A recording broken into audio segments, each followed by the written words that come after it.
tonight on Nova, Everest. In 1996, 8 died in a single day. Now, Nova takes you back to explore the effects of altitude on the body and mind. He had the nerve to walk on Carol's door. Excellent, David. And a new drama unfolds. Will the summit claim a new victim? What's going on, Ed? David Charles. Breathing quickly right now won't help you, Carter, and I know this is really scary. Everest, the death zone.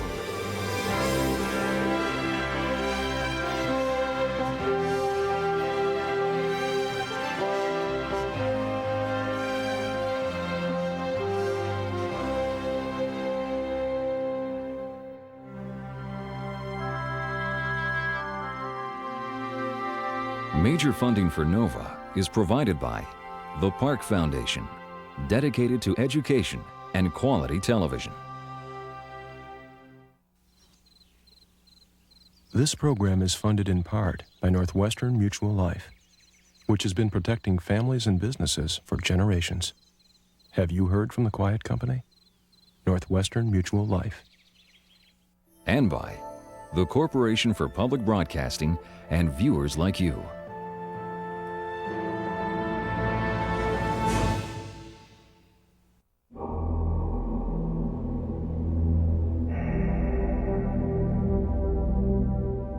Five and a half miles above sea level, the high Himalayas stand fixed against the wind and clouds. The air is so thin it is not life-sustaining. Within hours, the living begin to deteriorate.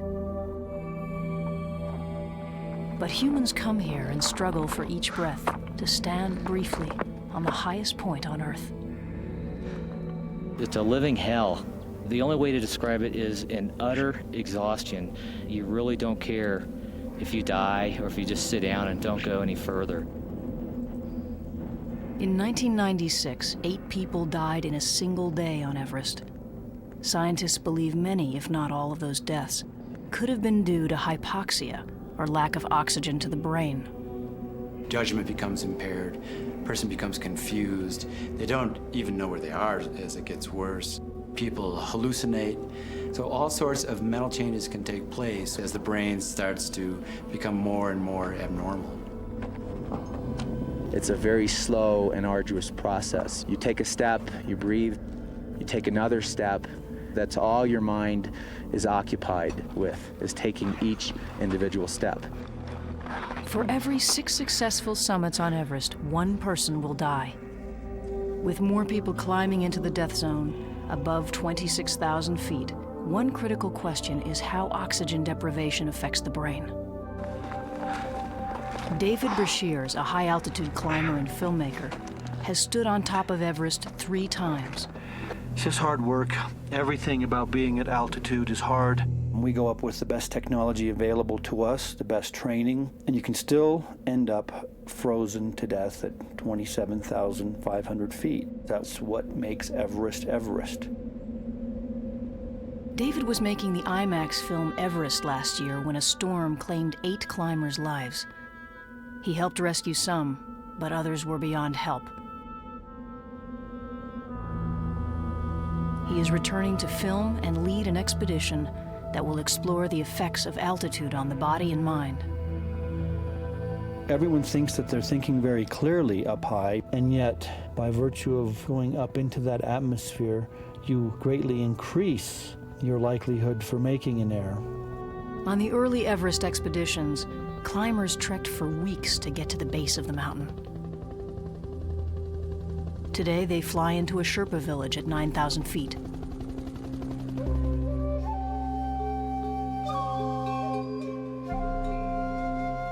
It will take 10 days to ascend the 9,000 feet in elevation to Everest Base Camp. Base Camp is a temporary city of tents housing 300 people to support 9 expeditions.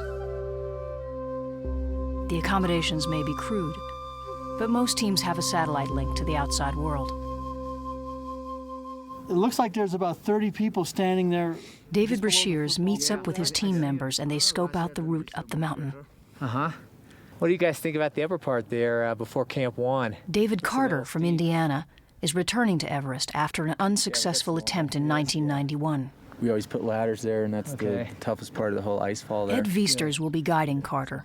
Considered one of today's premier high-altitude mountaineers, Ed has climbed Everest 4 times, twice without oxygen. Zangbu Sherpa climbed Everest for the 2nd time on David's last expedition.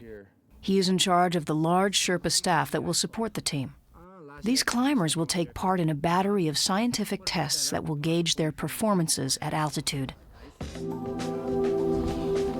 Ed Viesters lives and trains in Seattle.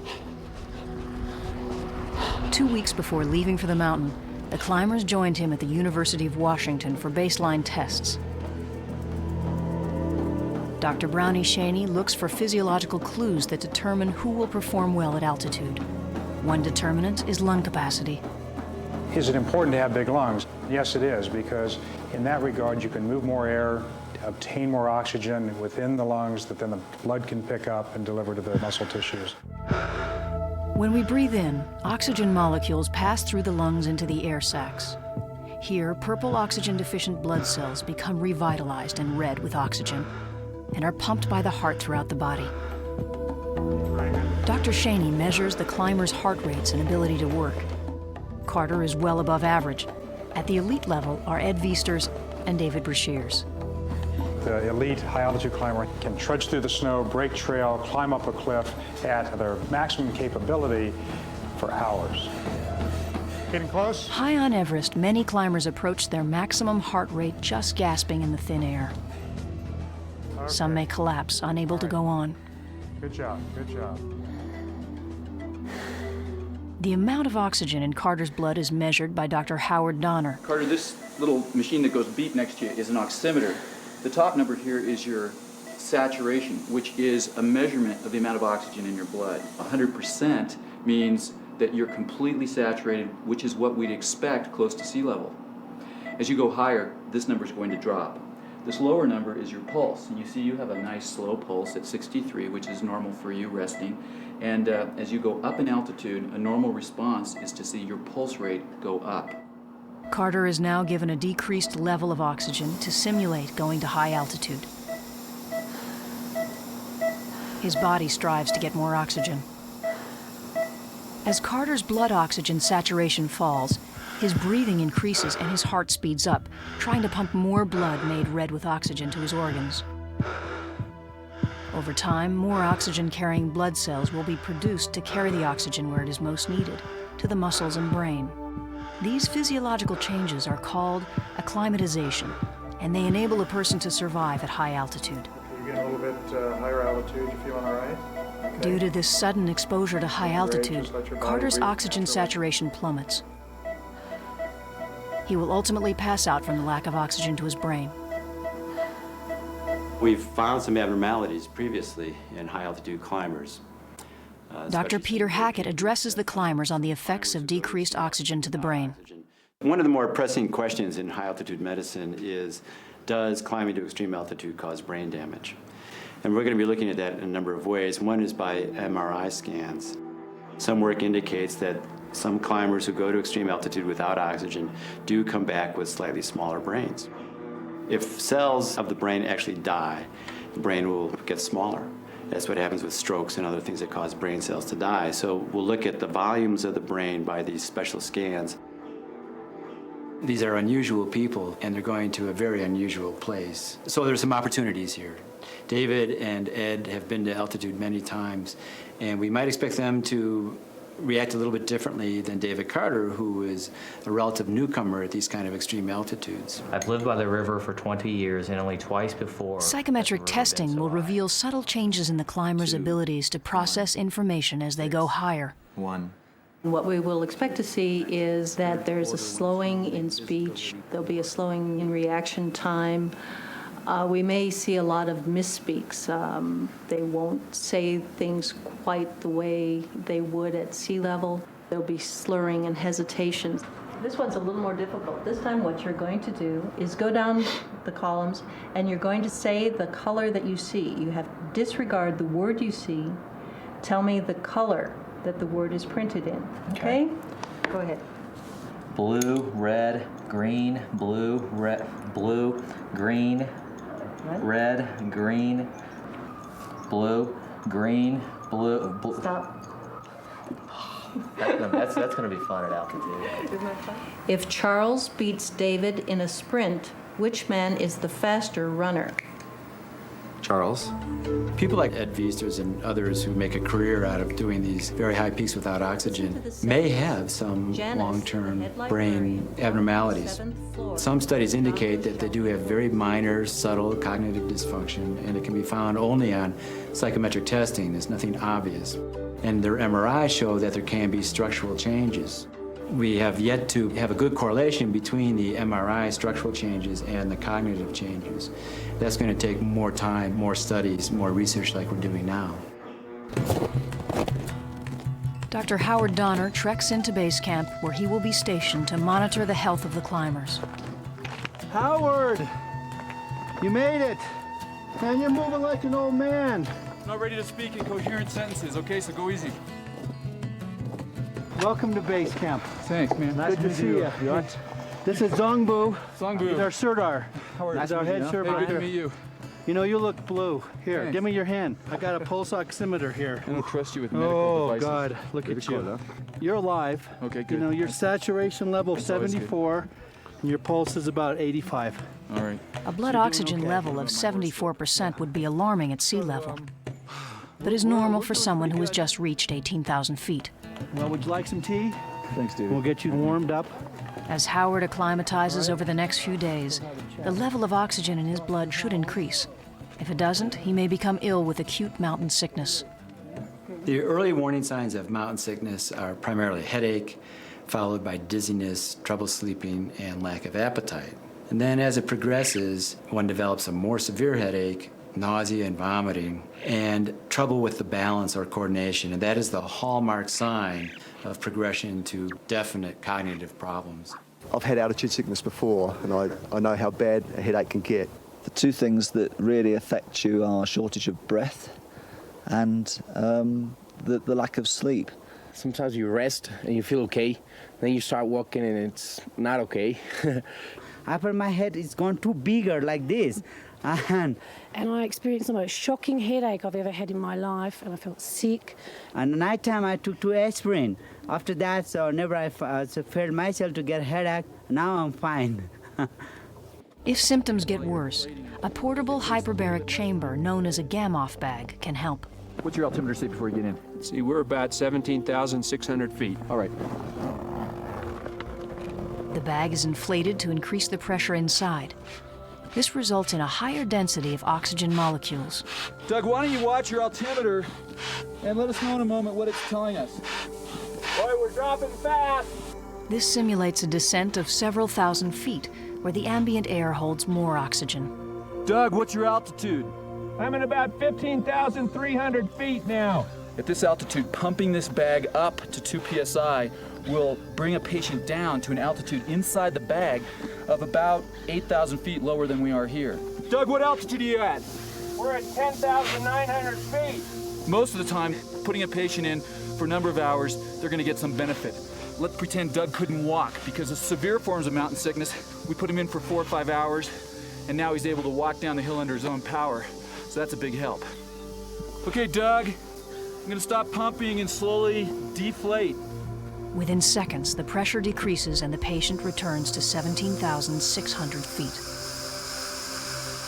Are your ears okay, Doug? I'm fine. Good, so he's back to base camp. You can tell by the fact that there's no more tension here. Lakpa, can I have a little tea, please? Yes. Thank you very much. It's 5:30 in the morning here at base camp.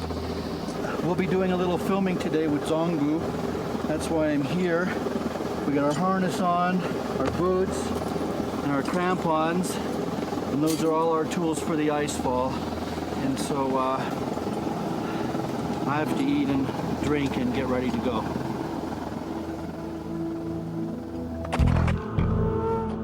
The Khumbu Icefall is a steep glacier riddled with deep crevasses and huge ice blocks. It can only be traversed with the use of ladders and rope fixed and maintained by a team of Sherpas.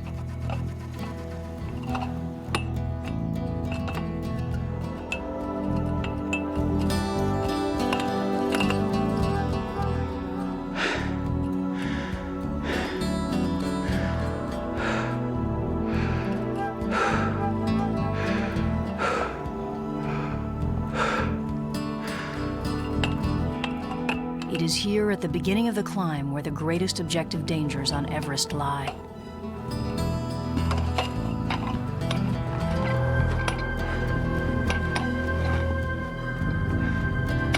On this section, 4 ladders are strapped together to help climbers scale a 100-foot wall of ice. Zangbu and David use mechanical ascenders to climb up the fixed ropes.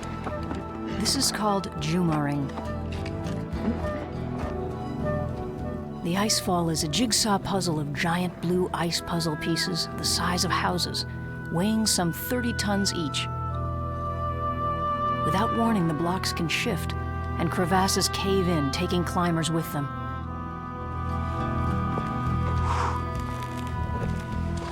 David jumars up the last pitch of the icefall to arrive at Camp 1.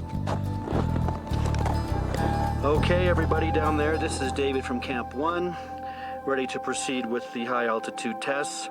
And I wanted to start out with giving you my current pulse oximeter reading. Do you copy, and how are you down there? Yeah, we copy, and we're ready to record your pulse oximeter readings. Over. Hi, Jenny. We really miss you up here. Now I'm going to stick this thing on my finger, so stand by. My heart is racing because I have to take this damn test up here, and I'm nervous as hell. Oops, it just went up. Jenny, I have it on my finger. The oximeter reading is 80. A more realistic reading for my pulse was a few minutes ago. It was 78. But now that I have to take this test and I get all this test anxiety, my pulse is racing at 104. Green, red, blue, red, green, red. Along with Ed Viesters, David Carter has also reached Camp 1. Carter, this is true and false. I just want you to read the number of each question and tell me whether it's true or false. You have 60 seconds. You can go. 51 is false. 52 is false. 53 is false. 54 false. 55 false. 56 true. 57 false. 58 false. True. 58 is true. 59 true.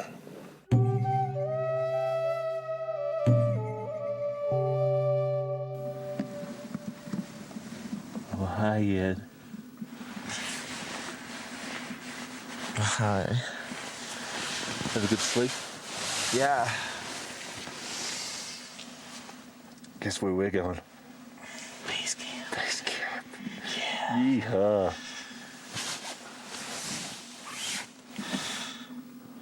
Oxygen, warmth, cotton clothing. Wow. Shower. Ooh. Hell. It's just down there. At the top of the icefall, there is a bottleneck of climbers. Ed Viesters puts on his pack at the back of the line. It's amazing, you know, you're on Mount Everest and you're waiting in line like this. It's only one at a time on the ropes.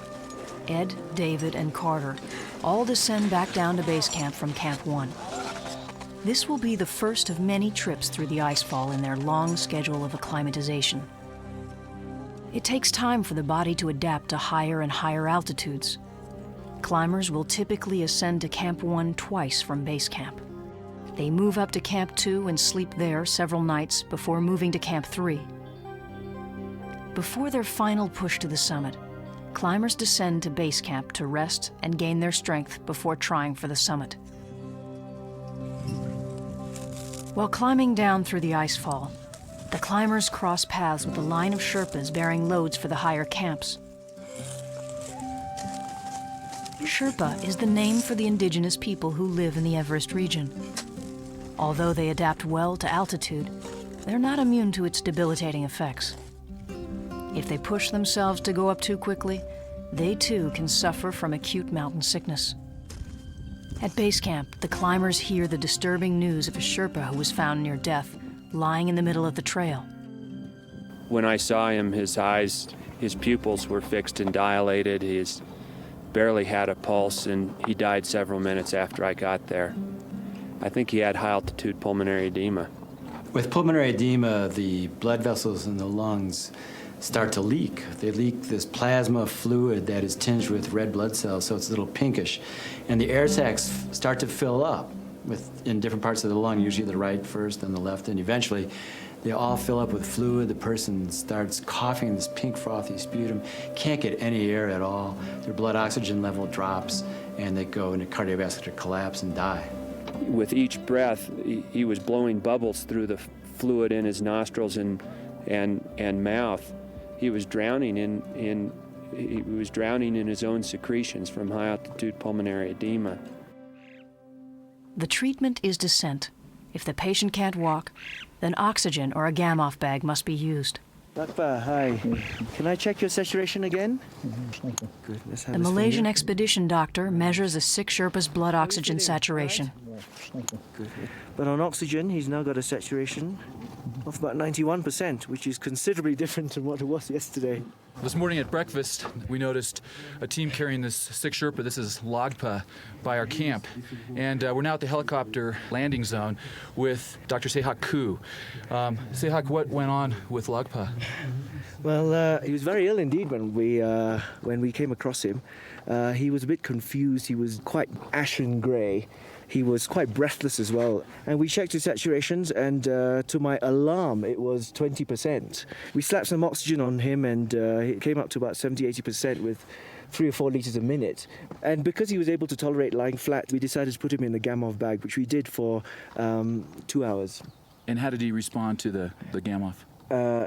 He did very well. He was comfortable in it, but the fact that he had symptoms on both sides of his lung and the fact that he was so unwell and so desperately short of oxygen, we treated him for pulmonary edema. When a helicopter arrives at base camp, it means a person is in need of immediate evacuation. And for Lakpa, a quick descent to Kathmandu will save his life. Pilots don't hesitate long here, and they breathe supplemental oxygen. If suddenly exposed to the altitude of base camp, the pilot could become desperately ill from acute mountain sickness.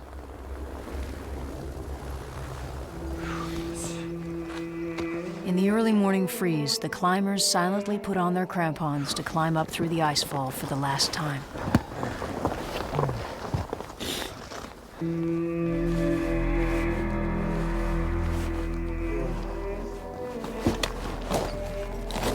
The team has been on Everest for several weeks, acclimatizing at the higher camps. Time is running out for an attempt on the summit.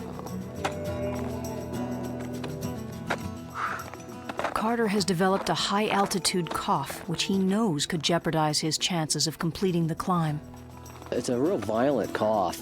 It comes from deep within, and you can't control it. My main concern right now is when I get higher, the cough will get worse, and I'm worried about breaking a rib or vomiting or something. A chilling reminder of how dangerous Everest can be. Human remains resurface from the depths of the moving icefall. We came upon this the other day in the glacier. It's the obvious remains of a climber spread out around this area. This is an inner boot made out of a synthetic material, making it probably 80s vintage. And there's still portions of the bony structure of the foot inside. Right here, maybe the most obviously human portion of the skeleton is the head of the femur. And over here, a tibia and a fibula still intact, still together. And this kind of stuff is spilling out all the time, and a reminder of some of the drama that goes on up in the icefall. The climbers bypass Camp 1 and enter the Western Khum on their way to Camp 2. This high glacial valley is transected by massive lateral crevasses.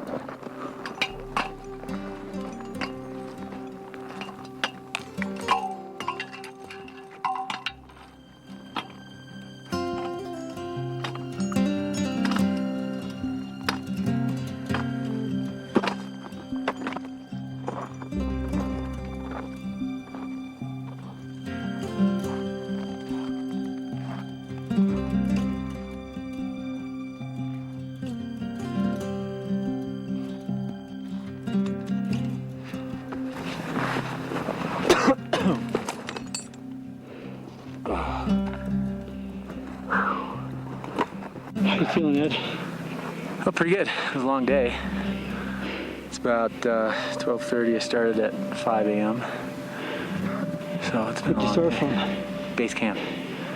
Don't you have something really fun to do today? No, nothing fun. Just relaxing. I thought you were going to do some testing up here. Oh yeah, we got to do some testing. That's right. What kind? Oh, mental testing, reading some lists and memorizing and stuff like that. What do you think you're going to do? I have no idea. We'll soon find out. Okay, Carter. The action of the brave cyclist kept the small boy from being hit by a 10-ton truck. The action of the brave cyclist kept a small boy from being hit by a 10-ton truck. If Daphne walks twice as fast as Margaret, and they are the only two people in a race, who is most likely to finish last? Margaret. Okay, now you know for this test, David, you're going to try and count the low tones and ignore the high tones. Ready?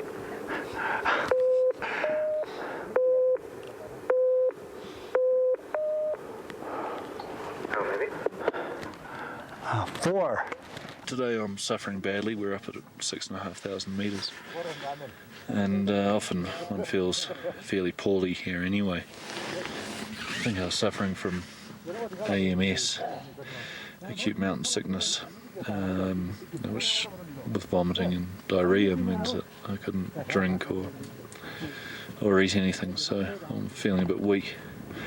This is the part of high altitude mountaineering that isn't nice, being sick. It's hard enough as it is, but when you're sick as well, all your reserves are gone, and it's very hard to catch up.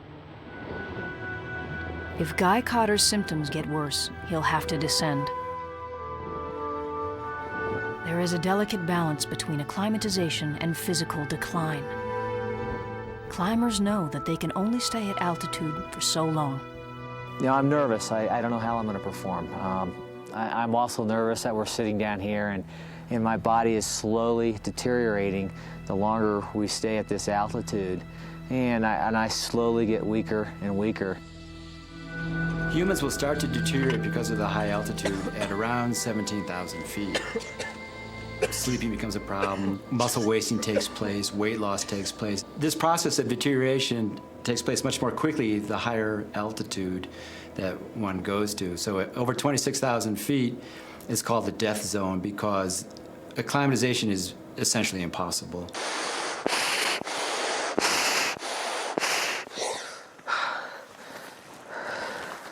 Going to camp 3 tomorrow. We're going to get up early. Around, we're going to get out of here probably about 6 o'clock. I'm on an antibiotic now. I ended up getting a pretty good head cold about 3 days ago, and yesterday I was really feeling pretty bad when I came into camp too. I was dehydrated and basically just weak from the cold. But the antibiotics have been kicking in, and I'm feeling pretty good today, and looking forward to going tomorrow. In the morning, they march to the top of the Western Coombe, where they begin the arduous ascent of the Lhotse face.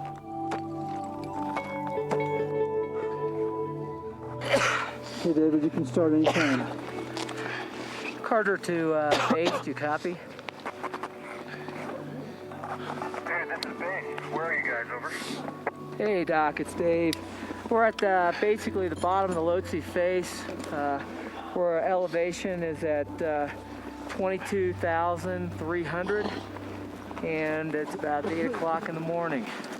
We got that, David. How you feeling overall, over? Not too bad. I could be feeling a little bit better right now. Oximetry data, if you have it, over? Pulse is around 140 when I rolled in, and blood oxygen saturation was 60, over. 60% is low, but Howard is hopeful that Carter's saturations will improve over time. David Brashears interviews Carter an hour below Camp 3. How's it feel? It's tiring. I felt better. What's it like climbing at altitude? It's slow. You're winded, dehydrated, losing your voice, coughing. but the views make it worth it. Camp 3 sits halfway up the Lhotse face, a 45-degree wall of glacial blue ice. Okay, let's huff and puff it up here. The pace is slow as Ed and Carter ascend into thin air. The route is fixed with ropes, and they fall into the rhythmic movement of kicking steps, pulling and stepping up. Finally, Camp 3. Yeah, Good job. it's good to be here. We gotta get some snow and melt some water Okay. for those guys coming up.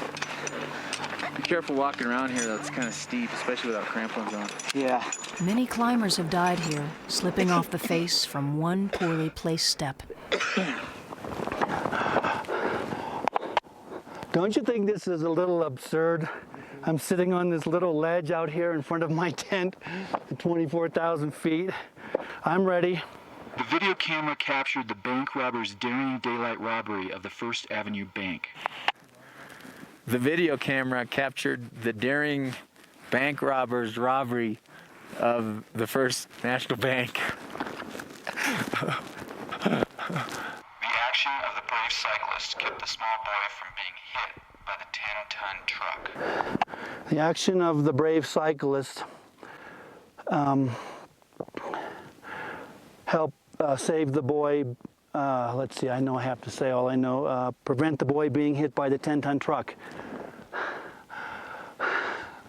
Oh, shit. It's just hard work. Everything about being at altitude is hard. I can't show you that there's no oxygen molecules in the air here. There's only 35% of the oxygen you're breathing down there at sea level available to me right now. We have to finish this expedition. The ice fall's going to close. Our permit's up. We've been here a long time, but we're also extremely cautious, and we're not going to push it one bit. We'll do our research as high as we can and go home knowing we've done the best we can. How'd you sleep? Good. Yeah, the oxygen really helped. Oh, it was great.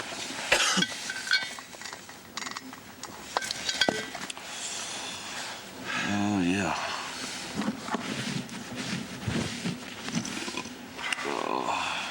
Carter, this is Howard. How do you feel your breathing's going relative to this upper respiratory infection? Over. Real good now, a lot better. Howard, it was a lot worse when I was, I'd wake up after 2 hours and I felt like I had a lot of shit in my throat and I'd cough it up. It's kind of a hard chunk, snot type shit. It was yellow. Over. It sounds like maybe you're clearing this stuff out. Over. Yeah, after a few hot drinks and getting off O's and breathing through my nose, I feel a lot better. Great, David. I don't need to tell you this. Just stay hydrated and cough that shit out of there. I'll get you back to Kate. Alrighty. Carter, where are you now? I don't know. No, I'm kidding. We're at Camp 3. We're getting ready to move out. Carter is about to go higher than he has ever been before. Looking up the route, some 50 climbers clamber towards the highest camp on the mountain. This makes David Brashears and Ed Viesters very nervous. They witnessed last year that crowded ropes on Everest can be deadly. This year, it seems nothing has changed.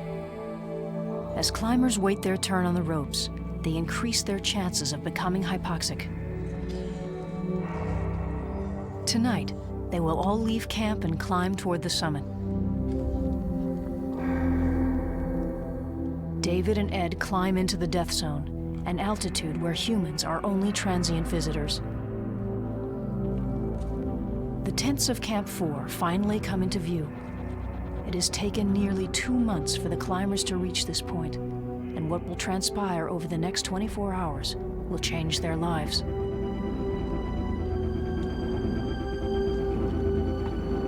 Oxygen bottles from expeditions years ago litter this wind-scoured place. Highest junkyard in the world. Anything you need, we have it. Temp poles, spare oxygen, tent stakes, and beyond, corpse. When you die at 26,000 feet, no one has the energy to carry your corpse off the mountain.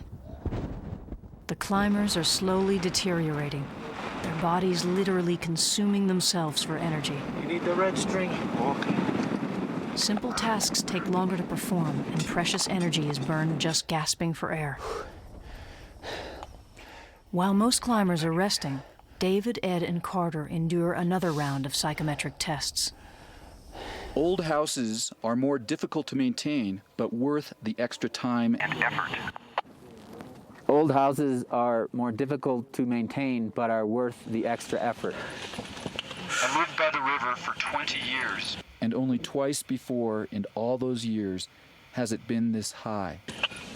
Ed lived by the river for 20 years, and this was the first time it had been this high. Over. Oh boy. The wildflowers bloomed in profusion in the high meadows in August. The wildflowers bloomed in profusion in the high meadows in August.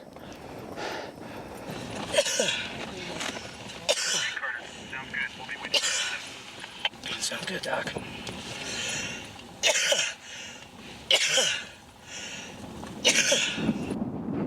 David radios Ed, who is in a nearby tent. The scene feels all too familiar. Ed? I just tuned in. What's going on? I'm having serious doubts about going up today. Something about climbing with all these people. It's got me bothered in the way that a few days last year had me bothered. What do you think? It does concern me. There's a lot of relatively inexperienced people. Hopefully nobody's going to get in trouble. If they do, of course, the more experienced people always have to help out. And then who looks after who up there, you know? How do you sort that out? Well, I don't like to be around people staggering around like that, and I don't know. I'd like to see this day just kind of sort itself out without me in it. It's a brief moment of doubt, but in the end, David decides to go up, knowing he can always turn around. 5 hours later, the climbers prepare for their departure. At this altitude, loading a pack and putting on crampons will take 2 hours. Each climber carries 2 bottles of oxygen. They leave at 10 p.m. When one considers the condition that a climber is in on the South Col on summit day, it's really amazing that they can reach the summit at all. First of all, there hasn't been sleep for usually a couple nights. There hasn't been enough to eat or drink. Even if they've been on oxygen, it's still been very uncomfortable to breathe. The mucous membranes are all dried out. There's always a sore throat. There's always a cough. There's often a headache. And it takes a tremendous amount of will to keep going under these conditions. At 5:30 in the morning and 300 feet below the summit, David calls down to Howard. We've been climbing like crazy. We're on the south summit, 28,700 feet.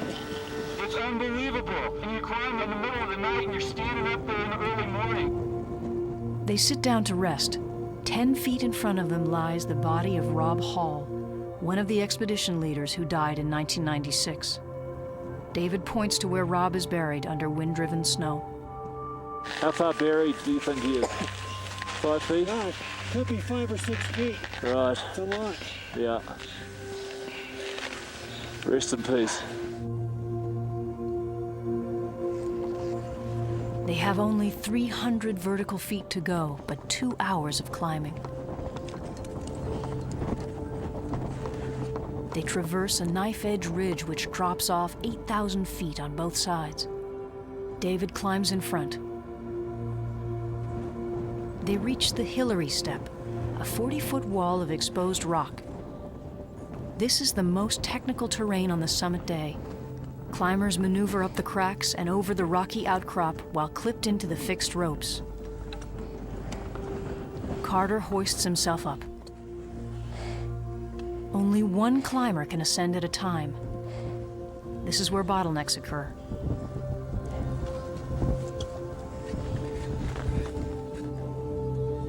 They silently pass by the body of a climber from an earlier expedition who died here on the ropes.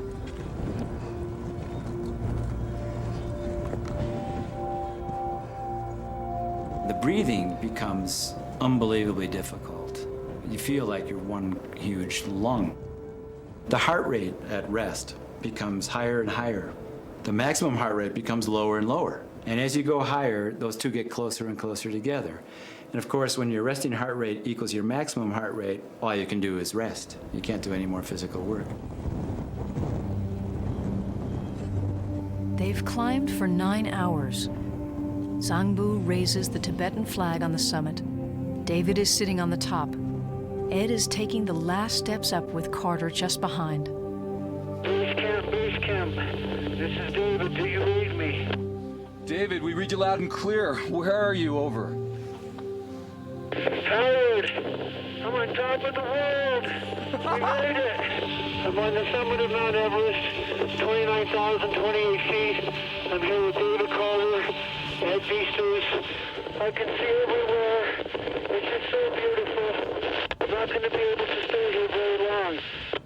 David Brashears has reached the summit of Mount Everest for the 4th time. Ed Viesters has now become the first non-Sherpa to climb Everest 5 times in return. Rob Hall's 5th summit last year was tragically his last. Carter has lost his voice and will be unable to take the world's highest psychometric tests. Mike walked around the block 3 times before he had the nerve to knock on Carol's door. Mike walked around the block 3 times before he had the nerve to walk on Carol's door.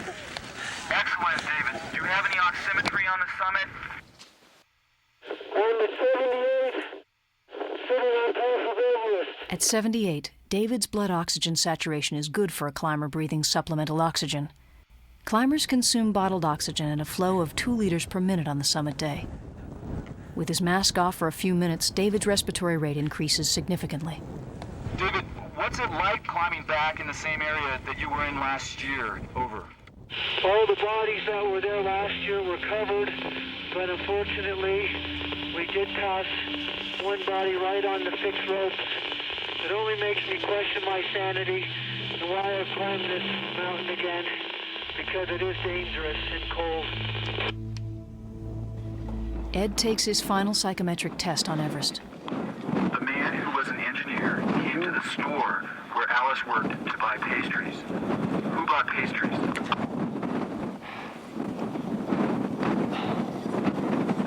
The engineer, Jack, the guy. Where was Alice? In the store. Ed, I know you want to get moving again. Let us know how you're doing. How you feeling? Over. I feel fine. It's getting kind of cold. It's just right. The descent is quite arduous. You're physically spent. You have to think about what you're doing. You can't just stagger and slug your way down. A lot of accidents in mountaineering occur on the descent, and it's because people get to the summit and they're totally let down their guard and they've used all of their energy just to get to the top. It takes 5 hours to climb down to Camp 4. In the safety of his tent, David reveals to Howard that he had a difficult climb to the summit. Howard, this is South Cole. Hey, David, this is Howard. Go ahead. This morning I drank about a quart of Kool-Aid. Then I stopped and I threw up about 6 times. I thought I would have to come down, but I didn't want to leave the team behind because it was just, I kept thinking I'd feel better. I had the worst trip down in the South Summit I've ever had. Over. I got that, David. How's everybody doing? Over. We gotta get these guys out of here. He's a little sick. David Carter's condition has worsened. Despite his own illness, David Brashears picks up the camera to shoot Ed taking care of Carter. Tell me what's up. He's at 93 and 133, so your pulse ox is really good. Your throat feels real constricted? Yes. Okay. He's on 4-liter flow. David started having problems coming down on the South Summit. Couldn't catch his breath. So we called the doc at base camp, told him what was going on, and he doesn't know whether it's something like pulmonary edema or possibly the fact that David was having some lung infection earlier on that he's been fighting, and whether the altitude just exacerbated that. So I think the best option, if he can handle it, is to get him down to Camp 2. The lower we get him, the better. What about oxygen at Camp 2? Yeah, there's a bottle. They have just climbed to 29,028 feet, the summit of Everest, an exhausting accomplishment. Now they will try to descend 5,000 more feet to get Carter to a safer altitude. Hey, David. Good luck, man. Sorry you had to get sick like this. David Brashear stays at Camp 4 to rest as Ed accompanies Carter. He would go 10 or 20 feet, and then we'd stop for 5 minutes. Take your time. You know, he'd have to catch his breath, he'd have to take his mask off, he was overheating, desperately trying to gain control of his breathing. I thought we could get to Camp 2, but as it turned out, it took us a long time. It took 4.5 hours to get down to Camp 3. So it was about 7 p.m. then, and we got into the tent, and that's when it started to get a little hairy. After hours of labored breathing, Carter gains enough strength to get on the radio. Carter, my man, how you doing? I'm still alive. It's been a hell of a day. Tell me, this is very important, Carter. I need to get a feeling for whether you feel like your lungs are full of fluid, do you feel like it's difficult to get air, you feel really short of breath, or do you feel more like it's wheezy in your upper airway, like you have asthma? Over. I really don't feel like I have anything in my lungs. It feels like my throat is closed up on me. Or I have asthma, something like that. Last night, I coughed up a lot of green, hard chunks. A couple of them had blood over. Carter seems to be improving. But 2 hours later, a desperate call from Ed. What's going on, Ed? David Charles, like his throat obstructed. Ed, I'm going to keep talking. You don't have to respond. See if you can do a Heimlich and get him to expel whatever's obstructing. Over.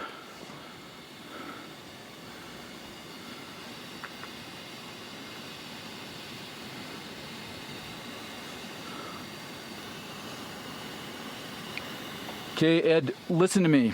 I'm not sure where you're at. If it's an obvious obstruction, you can push it out with a Heimlich, do that.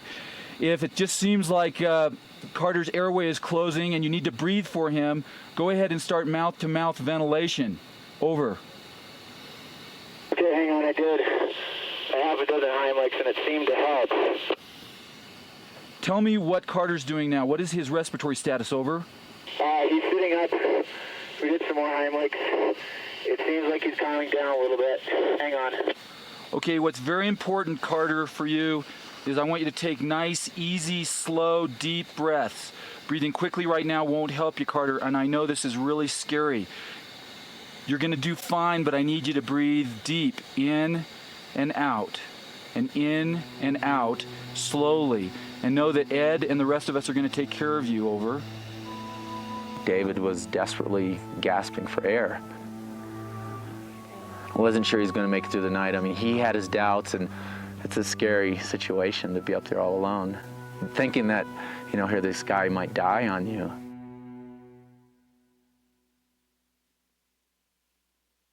There we go. Looks like we have a record level.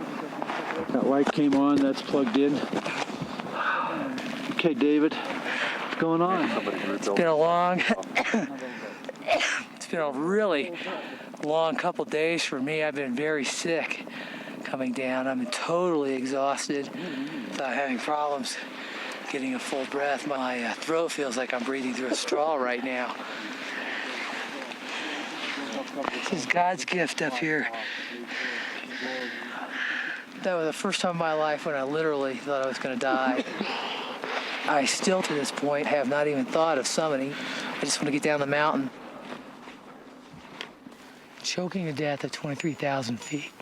The first thing that went through my mind was how isolated I am, and I'm not going to be rushed to a hospital and revived. I knew that when I was choking, there's just two people there. It was myself and Ed, and it was frightening. I don't want to die.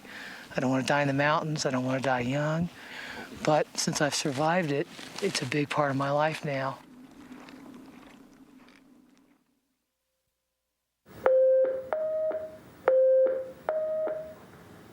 Ready? 11. 10 days after coming off Everest, the climbers returned to Seattle for a final session of testing. The scientists have now had a chance to analyze the data. The pulse oximetry data collected on this expedition showed, as expected, the decline in oxygen with higher ascent to altitude. And David Carter in particular had lower blood oxygen levels, which seemed to go along with some of the problems he was having on the mountain. We need to do more careful analysis of the relationship of the pulse oximeter readings to the MRI scans. Dr. Hackett has looked closely at the MRI scans, searching for abnormalities. He discovers that exposure to extreme altitude can leave its mark on the human brain. Climbers without oxygen. Hackett addresses the climbers. And actually the only abnormality we found was a very mild atrophy in the brain of Ed Viesters, who is the one that has climbed many times to high altitude without supplemental oxygen. And what we'd like to do is follow him over a longer period of time to see if this is something that might actually progress with his high altitude career. Ed lived by the river. Oh boy. And this was the first time it had been this high. Over. Oh boy.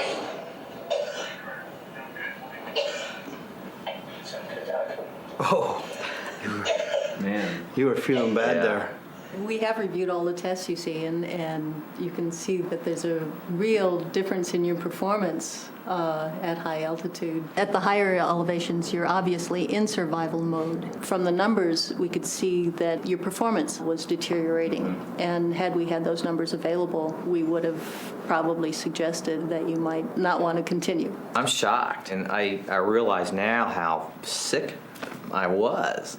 And it's just a haze up there. You can't tell up there. No. We're all just getting by. Yeah. I'm looking at David for the first time at Camp 4, and typically, I'm talking to him on the radio, and in fact, you saw when he was coughing, he had the microphone off. Mm-hmm. So I'm hearing his responses. I'm not watching him cough or seeing how awful he looks.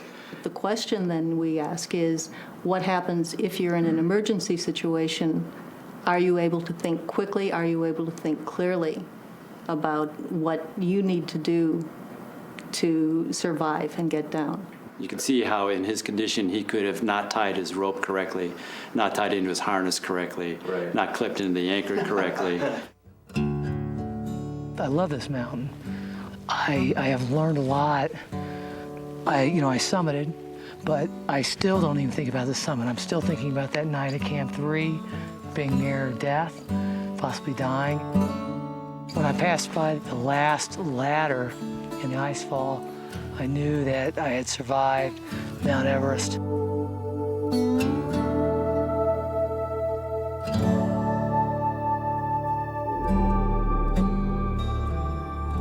David, we're curious, now that you've been to the top, you think this was your last trip up this mountain? Over? Well, it's the hardest day I've ever had on the mountain. And I have no intention of ever going to the top of Everest again. I need lots of people to prevent me from changing my mind.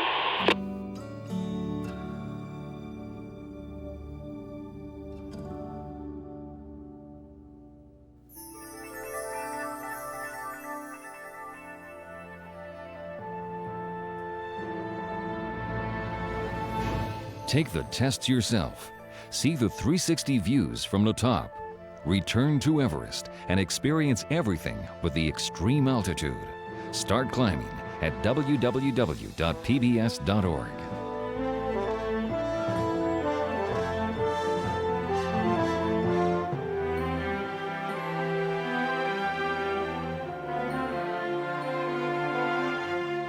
Educators can order this show for $19.95 plus shipping and handling by calling 1-800-255-9424. And to learn more about how science can solve the mysteries of our world, ask about our many other NOVA videos.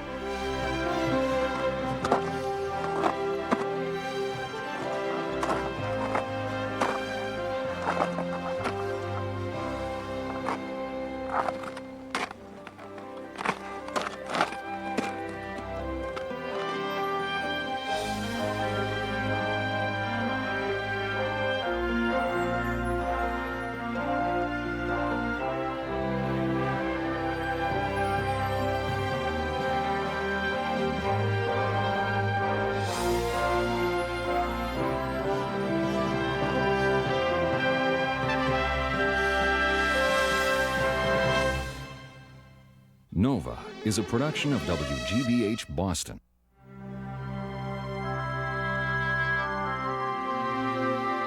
Major funding for Nova is provided by the Park Foundation, dedicated to education and quality television. This program is funded in part by Northwestern Mutual Life, which has been protecting families and businesses for generations. Have you heard from the Quiet Company? Northwestern Mutual Life. And by the Corporation for Public Broadcasting and viewers like you.